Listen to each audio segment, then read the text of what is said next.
Like Shane said, we're going to talk about this I-205 toll project. We've shared this corridor user analysis with some of our project stakeholders, and we've got a really good response from all of them. I'm going to give a quick overview of the project overall and how we kind of use StreetLight for this corridor user analysis, the specific pieces of it. Qingyang's going to jump into kind of the more detailed pieces of the analysis that we did in StreetLight. So that's the origin and destination analysis, looking at the travel sheds of I-205 corridor users, some examples we have of the rerouting patterns, and the user demographics.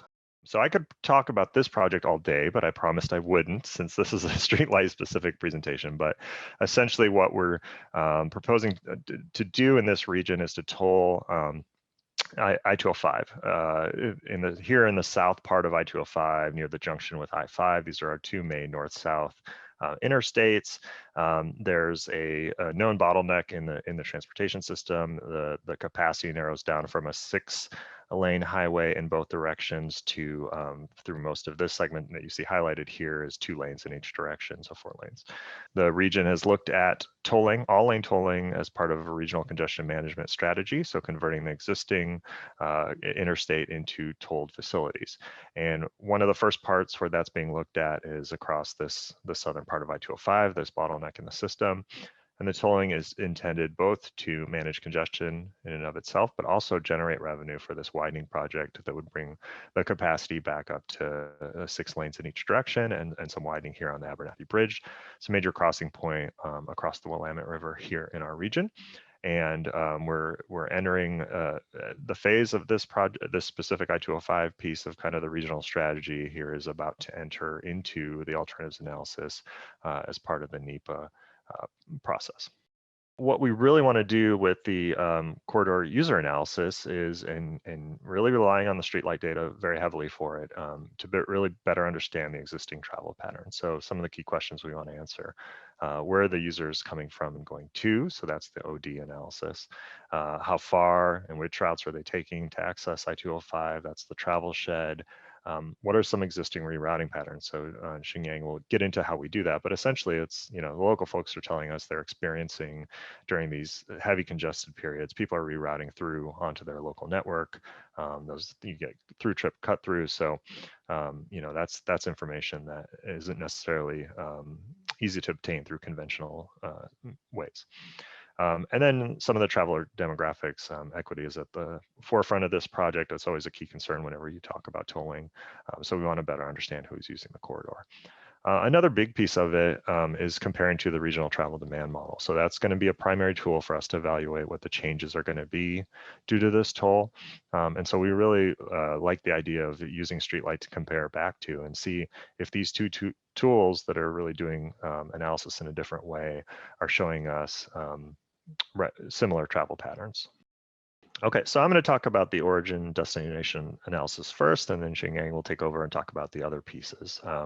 So we used OD with middle filter analysis. So we focused here on Abernethy Bridge, which is that bridge that needed to be replaced as part of the I-205 widening project. I didn't mention that. Very important piece. So we're trying to capture all the trips that travel to or from. So we chopped up the region into these kind of bigger 23 zones, not including the external zones. And we looked at where the user patterns are going to be. So as you might expect for an interstate facility, have relatively broad regional use. People are coming from all over the region to use this corridor. But certainly more of the use is local. You see much bigger percentages locally, as you might expect. And in terms of the through trips, one of the key observations was looking at this OD analysis was that only 10 to 15% of the trips were external. These are trip origins. This map that you're seeing, the destination map looks very similar because we're talking about overall daily trips.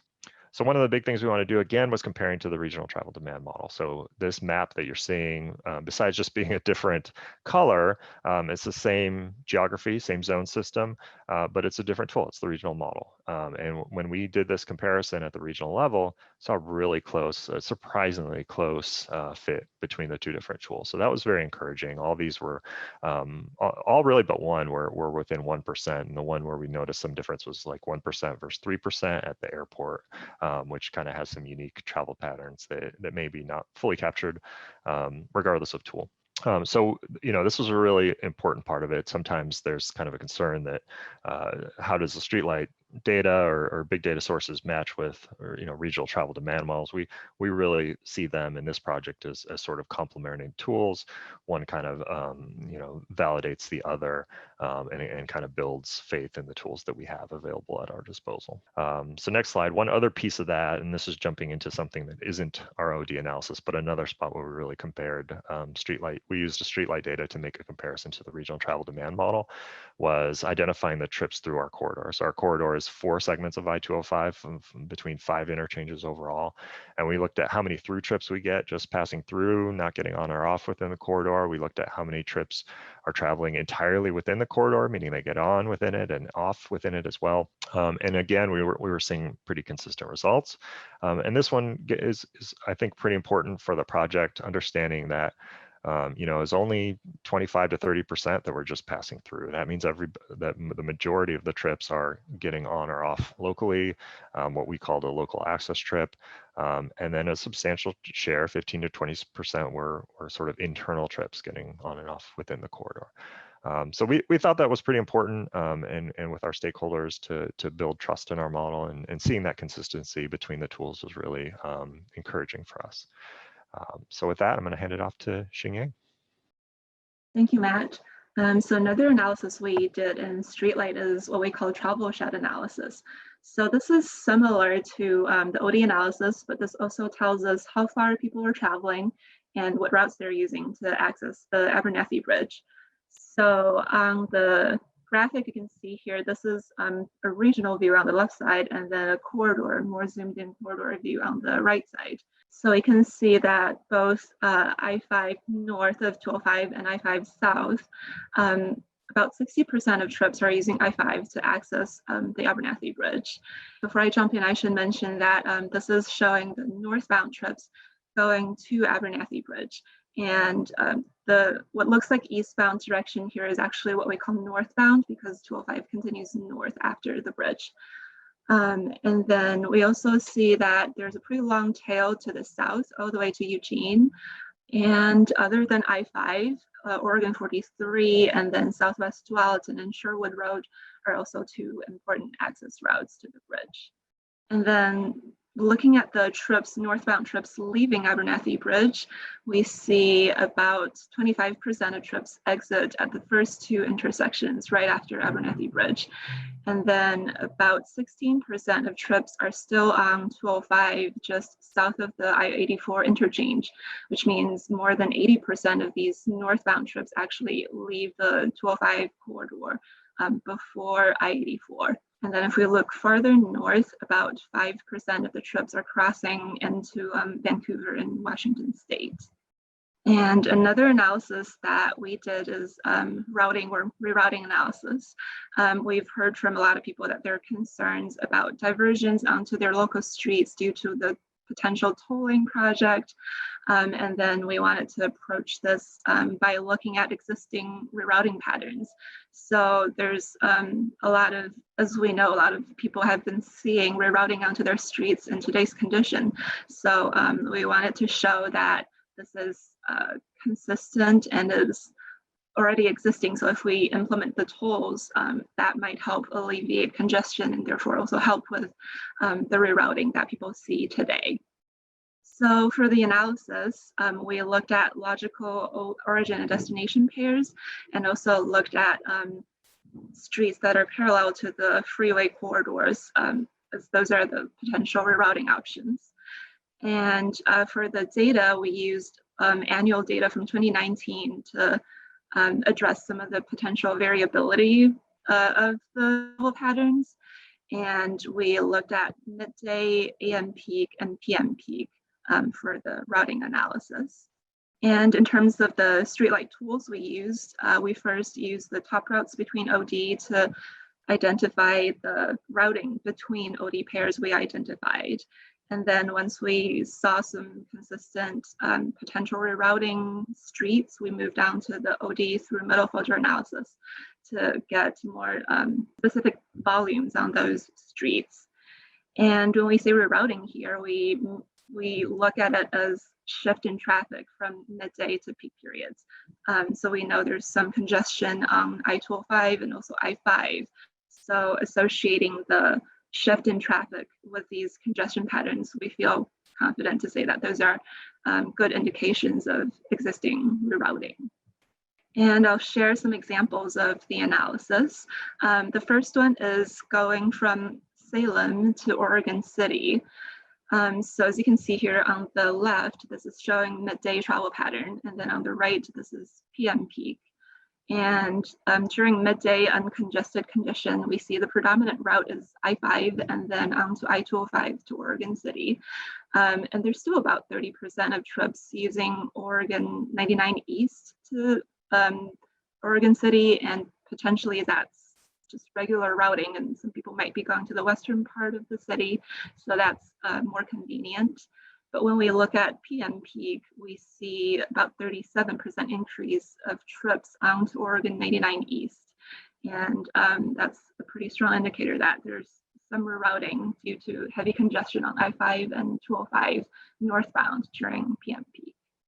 Another example is trips that are already on 205, just west of our study area, going to the Arch Bridge, which is an exit off of 205 into the Oregon City. So as you can see here, the top one is midday and then bottom one is PM peak. And during midday, the vast majority of trips use 205 to access Arch Bridge.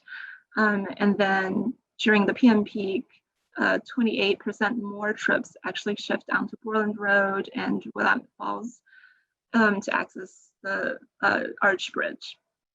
So those are also pretty strong indicators that people are potentially rerouting. Another example is going from Tualatin west of I-5 again to the Arch Bridge.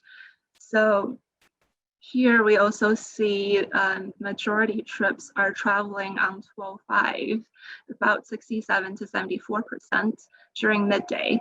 And then during PM peak, we see various numbers of shifting onto the local roadways. Portland Road here north of 205, and then as it continues to the south of 205, and then onto Willamette Falls Drive. So this is a more local route than the previous example that I showed here. So when people are already on 205, we see that they are more likely to stay on 205 and compared to the more local patterns traveling from Tualatin to the Arch Bridge. So the magnitude of shift is a little larger for this pattern.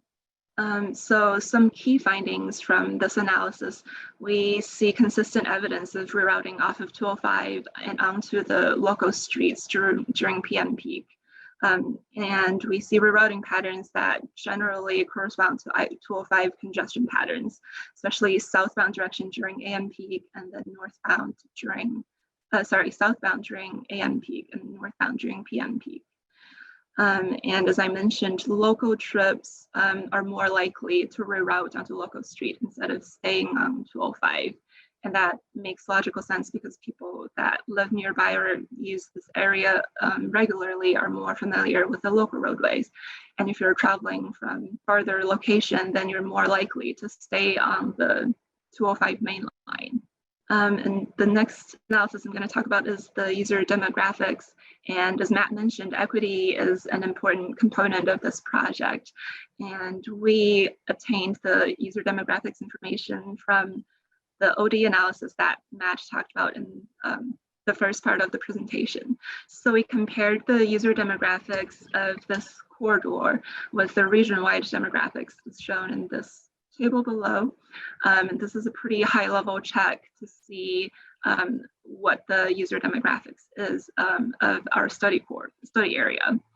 And we don't see any disproportionate use of this corridor by persons of color and low-income users compared to the wider region.